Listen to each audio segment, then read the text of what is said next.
Called the cops on my mother-in-law today, and I figured now is a perfect time to start talking about her because she's retaliating. Mind you, she is known since last year that I've been posting about her son, but the moment I start talking about her, all hell breaks loose. She wanted to egg me on today and ask what I have on her. What do you got? What do you know about me?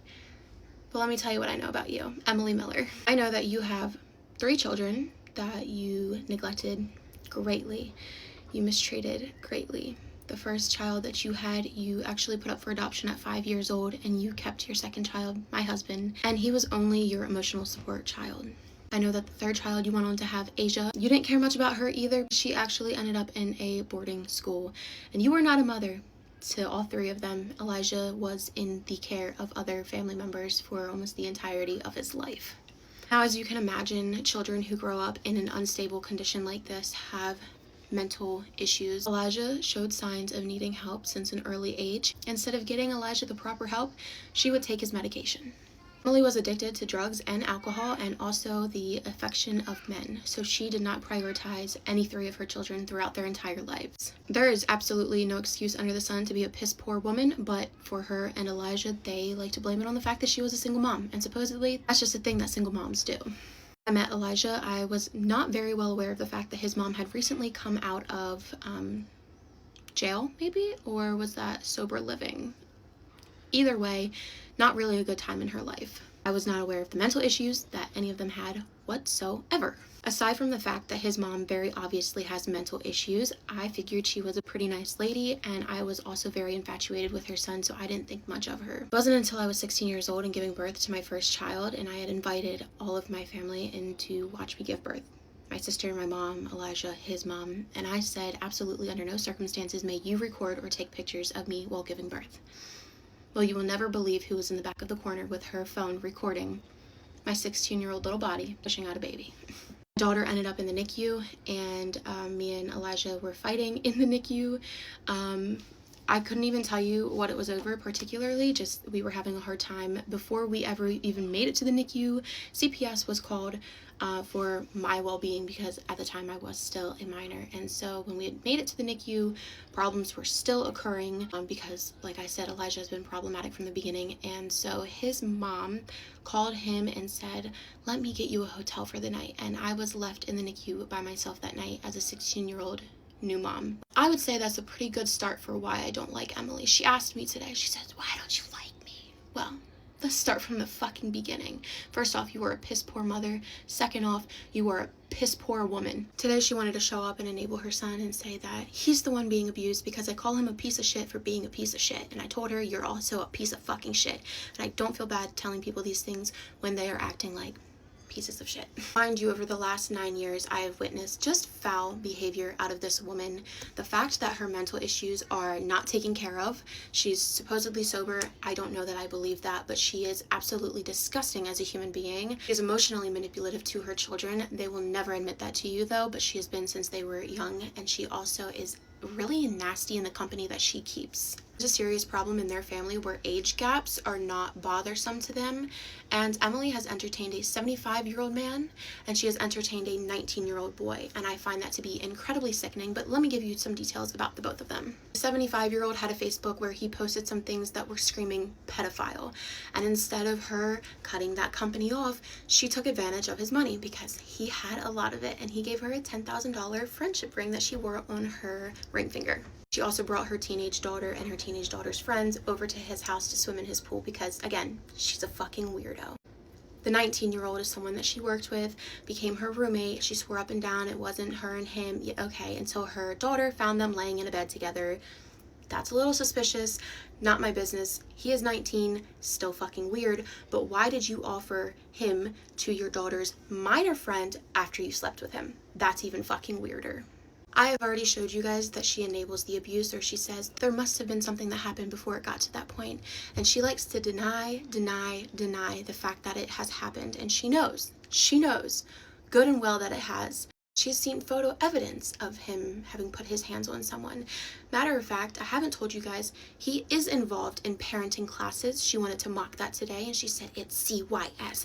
Actually, bitch, it's called GPS because CPS decided that the abuse wasn't serious enough, so they reverted it to GPS because he hit our 3-year-old in the face and left a mark on her. And you know what I did to that? I jumped on top of him, and if you ever fucking do that to my child again, I'm gonna whoop your fucking ass. And then I called CPS on him because you're not gonna touch my kids like that and think you're not gonna fucking reap the consequences of it. In case you're wondering about the reactive abuse that someone might have, it tends to come from being absolutely mistreated, gaslit the fuck out of, or my kids being played with in a way that I don't fucking like it. So you don't want to get talked disrespectful to, don't mess with me and my kids. There's a heap load of other things that I could discuss when it comes to Emily, but I'm going to leave it at today's incident that led to me calling the police. She showed up to my house and she looked right into my fucking window, beyond my curtains. And then she started knocking on the window and I screamed through my kitchen, "You don't look through people's windows." And she said, "I was just knocking." No, I literally saw your face come up in my window. I literally did. And so I opened the door and I said, "Your son's sleeping." And she goes, "Can I talk to you? I don't understand why you don't like me." And I said, "I'm making food. I don't have the time." I said, "We can talk about it another time." She goes, "Well, can I talk to him?" I said, "He's sleeping." I shut the door. I said, "Elijah!" up the stairs because he was sleeping. He didn't respond. I opened the door. I said, "Look, I just called his name. He didn't come down. Not today." And so she said, "Is he allowed to talk to me?"